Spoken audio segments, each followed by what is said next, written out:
Welcome back to the van build. Today we will be installing a Lewmar Marine Boat Hatch and using it as a skylight for day 19 of the van build. That is right. I have had this camper van for almost over 6 months at this point, and we are only on day 19 of actually getting down to it and building it out. But we're just gonna keep powering through. So our first step today is we gotta go catch a wild skylight. Because how else do you get one? So there are many different options of skylights, starting with a closed dome skylight, which I passed on because I wanted to have my skylight be as versatile as possible. And when a skylight opens, then it's also able to double as a ladder and as a vent for air to flow. The next type are RV skylights, like the Dometic skylight. However, I also passed on this because I wanted one that fully opened 180 degrees to make it easy to climb through for roof access. Also, this is not as stealth as the third option because it has a large lid. However, these do tend to come with built-in sunscreens and bug nets, which is super nice. And finally, guess which skylight I went with? It's a boat hatch. The Lewmar Marine Skylight Low Profile in size 50 from Defender.com to be exact. And while it did not come with either, I did make a sunscreen with leftover Reflectix, scrap fabric, and Velcro, and I also bought a bug screen for $35 from Amazon. It does open 180 degrees though, which was a big seller for me. I also knew this was the skylight I wanted because it was the exact type and size that I had in my last camper van for 3 years, and I already liked the durability and that it opened all the way. I used the skylight all of the time. It was easily one of my favorite features in my whole van. Whether I was going on the roof to clean the solar panels or just to spy on people at Walmart at 2 a.m. It's a super nice way to access the roof in the middle of the night and watch the stars without having to get out of your van. It also lets in a lot of natural sunlight, which I love and just feels so nice. And it's great for someone like me who is trying to be as stealth as possible, so I don't want extra windows on the sides of my vans. When it came to size, I knew I didn't want to go any bigger with my last van because skylights really do hurt temperature regulation. I immediately felt a day-to-day difference in heat after I installed the skylight because sun just beats right down through it because I haven't made a new sunshade yet. But overall, I know I'll have no regrets with this choice. This is definitely one of my favorite views from my skylight so far, especially in a city. I feel like I'm at a castle.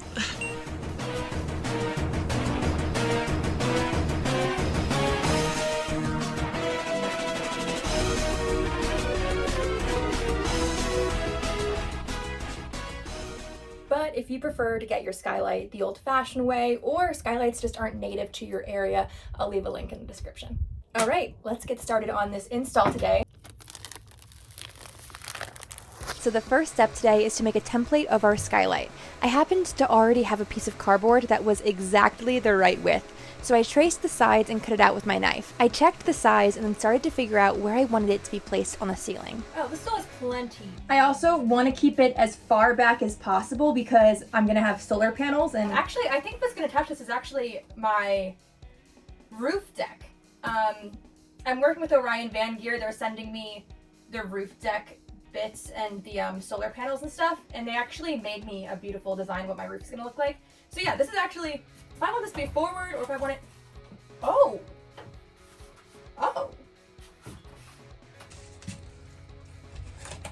I have it right off the edges so that it will be upraised, and the lip of this piece right here will be on the upraised part, which means I can use less Butyl Tape and also can just help prevent leaks because I'm not using as much and like relying on the Butyl Tape as much to stop the leaks. The last thing I'm going to check for the position of the template is that I have enough room to fit a frame around all 4 edges of the template. Just like with the Max Air fan, if you mess this part up, it's okay. You can still move it around. Once you put the hole in there though, you can take it up to the top, align it up, and you'll be able to test it further and just make sure it's lined up perfectly on top as well as on bottom. Trust me, it's gonna be okay. I did like 4 or 5 holes for my Max Air fan. So no rush, get it right the 10th time if you need to. Doesn't mean I'm not still nervous.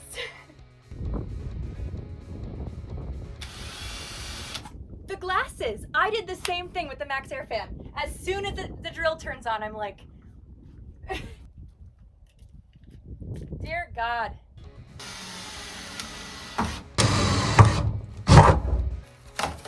So now, using the location, I will be checking the location from the top of the van as well and making sure it has enough room on all sides. I can do this by placing the hole in the template over the hole in the van. Then I trace the template with a Sharpie, and these will be my cut lines. The next step is very important, okay? Listen very carefully. You have to draw a work of art on your vehicle. Because honestly, what other time is it fine to just doodle in permanent marker on your car? This is your one chance, possibly. Also, my dad actually hung up the piece of metal from my last van in my parents' garage, so this is going to be in the collection. Also, this is the hardest quote in all of Pokemon history. I see now that the circumstances of one's birth are irrelevant. It is what you do with the gift of life that determines who you are. So the box I just hung up is to catch metal pieces from falling into the van. Next, I'm screwing holes in all 4 sides of where I want the skylight. Try to keep it as close as possible to the edges because it will make the cutting process so much easier. I start with a small drill bit and gradually work my way up to a hole that my jigsaw blade will be able to fit through. And here is just your daily dose of reality about what it is like building a van without a shop space. This is out of control. Oh! They're trying to they're everywhere! I don't know if I can keep going. I don't know, what else do I do? They're still going to be here if I come back. Ugh! What do I do? The bugs completely took over my vehicle and I had no say in it. Oh! All right, here we go. It's not scary, I promise. Ugh, but this is scary. So the next step is to cut out the hole by placing the blade in the holes we just drilled. However, I ran into a slight problem because I bought new blades knowing that anytime I cut into the roof, I break an average of like 3 blades. Ladies and gentlemen, do not buy jigsaw blades from Amazon.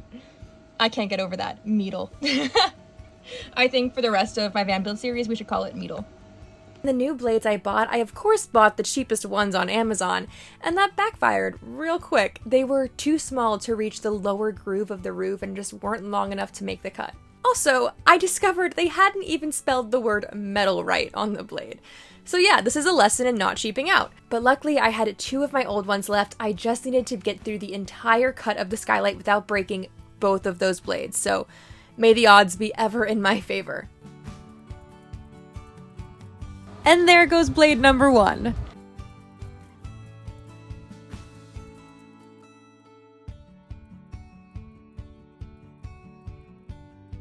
As I got to the final cut, I taped up the metal so it would be even and easy to cut. And then voila, I have a hole cut out for my skylight.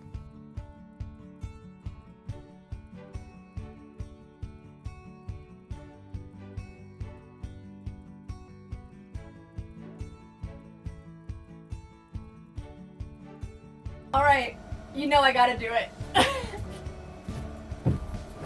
Oh. Yep, this just feels right. It'd be wrong to not do this. All right, we gotta keep going because it's already 1 o'clock. I have to keep taking breaks to turn my phone off and put it in my refrigerator to cool down. That's how hot it is. So, whew. Next step is to fit the skylight, see if it fits, which it probably won't, but I don't like to cut more off right after that first cut in case it is too big. I don't want to risk cutting more off than I need to, so I will always stick with what I have in the first cut and then go back for more.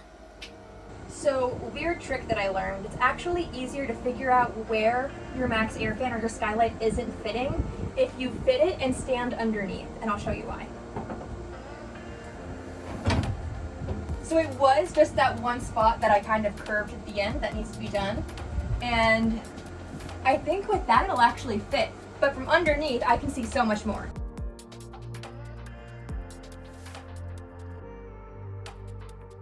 Now I am just shaving off those sides that were a little large until my skylight frame will fit into this hole. Something you may notice is that when the skylight is open, the frame leans back, and this is why the wooden frame is so important to give it extra support and more than just the flimsy metal roof to hold on to.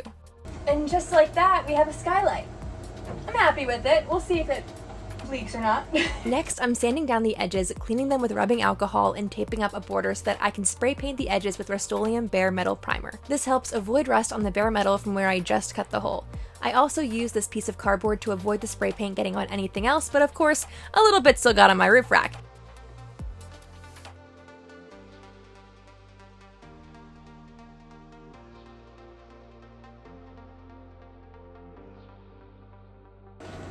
Shit. I have bad luck with paint rollers. Well, we're gonna just use it like this today. Well, that's fine. I knew I should have gotten one of those screw roller things. Right now, I'm painting the wooden frame with mold preventing primer. I paint all of the wood in my van with this because if moisture gets to the wood and mold would form, it's actually really dangerous for me to be living in this small enclosed vehicle with mold. So it's a super important step, and I'm doing this while the spray paint dries. And then we are right back onto the roof because it is time for the butyl tape. The goal of this is to create a seal as well as build up rows where the roof is uneven so the skylight can sit flush. I actually wasn't sure if I wanted to do 1 or 2 rows of this because it's basically the same width as the frame, just a hair smaller. And 2 rows would have just been overkill, but 1 was just a hair not enough. Somehow, my brain landed on the option of doing 2 rows in the front and back and only 1 on the sides, because with all of the butyl tape I'll be using to fill in the rib to make it flush, when you screw it in, it oftentimes flushes itself out and makes it flat and kind of expands out, and makes it somewhat even on its own, which was pretty true, and I ended up pulling out almost all of the second row in the front and the back end, so honestly, I actually don't know what I would do if I had to go back. Neither were perfect, but you get to decide what you want to do. I wanted to show both, that way maybe you could have an easier time if you're going to be doing this project. Neither side leaks for me, and it's flush and even, so I guess you really can't go wrong either way. Now it's time to build the wooden frame to screw the skylight into for additional support. I used 1x2 pine boards, and I know some of you are going to hate this, but instead of measuring, I just clamped them up to the roof and drew a line on the side pieces to know where to cut them. This piece is never going to be visible, so I just didn't sweat perfection on it. Remember, your build is for you, and if it works for you and it's safe, then it's right and no one can tell you otherwise. But as always, if you do want to learn how to build a van from professionals with a step-by-step program and one-on-one coaching calls, check out the link in the description for 50% off Van Life Academy. Alright, now we are using the Craig jig to bring this frame all together, and before you comment anything, I know I could have cut off the tails of the frame, but I just didn't feel like it. Hey, if it works, okay? I don't want to hear it. I know I'm gonna hear it. Alright, will it fit? Yeah, it fits perfectly.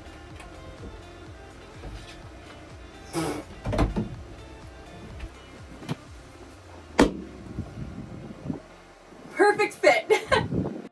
Now it is finally time to bolt in the skylight. I am using size M6 binding post screws.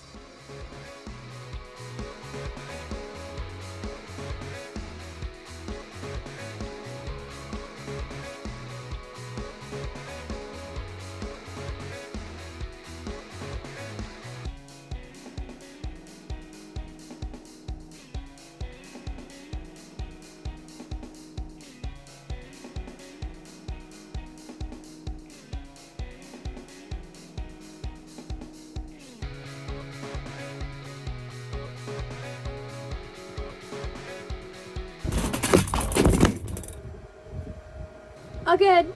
I ran into a minor issue that the bolts didn't fit into these 2 screw holes because the heads were too big to fit, so I just used regular screws for these 2 spots. Also, these little red notches are locks.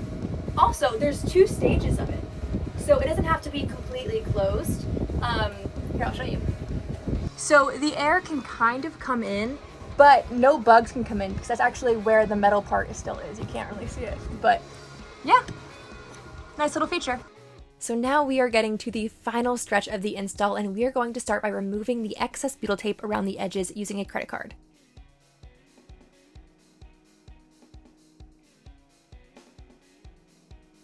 So my current dilemma is that if I put lap sealant over these screws, I can't close this. But if I can't close this, then I can't do the back of the lap sealant, and if I was to start there and do it, and then open it, it's gonna get all in the back and then forever have that like sticky residue on it. How do I know this? Because I did it on my last skylight. So what I'm going to do is I'm going to lap sealant all of this, leave this open overnight, and then I will, once this is all done, I will come back another day and do the lap sealant on the back. It's not supposed to rain for over a week, so I have plenty of time to do that. But this way the lap sealant will all dry and not stick to anything and look good later on. Not to spoil the ending, but regardless of this effort I was making, it still gets goopy all over the skylight. So if anyone has any suggestions in the comments of how to avoid this, I would love to Also, know. a reason I'm putting lap sealant on the screws is because they are actually on the outside of the rubber seal. So I just want to be 100% sure no water gets in anywhere. Alright, now I'm cleaning the area and applying self-leveling lap sealant. Then I tape up around the edges so that if it runs too far over in any areas, it's easy to peel the tape up and those areas come up as well. So it helps it look neater in the end. Please ignore all of the bugs that keep flying into the lap sealant though.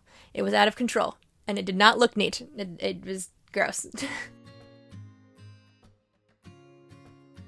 In the end, I was looking around at the rest of the lap sealant on the roof, on the max air fan, and in spots where I had reinforced the seams, and it just got dirty so easily. It really thins out, and I wasn't happy with it. So a few days later, I decided to go back up on the roof and use this RV sealant tape, which I plan to go back all over the lap sealant on my roof with. It is much more reliable and long-lasting, though I think it will also still end up being a dirt magnet, it seems. Only time will tell, but this step really isn't necessary. I had my last skylight for 3 years and did not do this step, so if you don't want to, it's fine. So I started by cutting a piece for each side of the skylight, and then because the best option I could find was 4 inches wide on Amazon, I decided to cut off about 1 inch because 4 inches just seemed to be overkill and would look really chunky, and I didn't want it to be that big. Also, total side note, but I got a drone and I'm so stoked about it, and I love the shots that it took for this video. So I laid down each of the pieces where I wanted them and cut them to a good length and made tiny pieces for the corners where the strips didn't touch, and I laid them underneath. Then I cleaned the whole area again. I ended up having to cut the back piece shorter because of how close it was to the roof rack. Then I just peeled off the back and laid it down.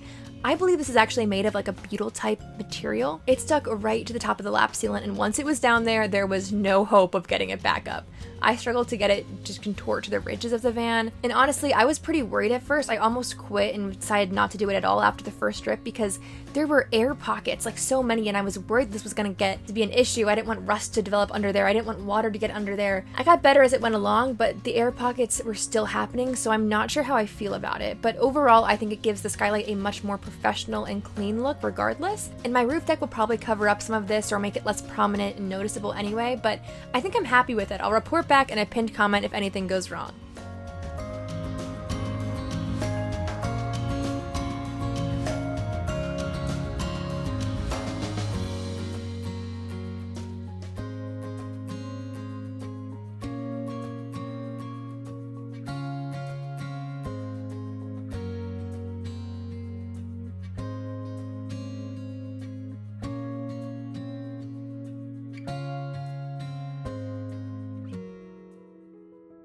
But there we have it, a complete install of a Lewmar Marine Skylight. I will leave all of the links and the total price of the project in the description if you plan on replicating it. And again, I am no professional, just a girl blogging her journey, but if you want to learn from a van building professional, I will leave the link to Van Life Academy as well. And this right here was actually my last build project in the desert because I literally almost lost my mind this stay with the 100-degree heat and all of the bugs trying to eat me alive. So I'm officially leaving Vegas in less than a week, and I have a new location to work on my build. So thank you so much for watching all the way to the end. You are a real MVP, and I will see you in the next one.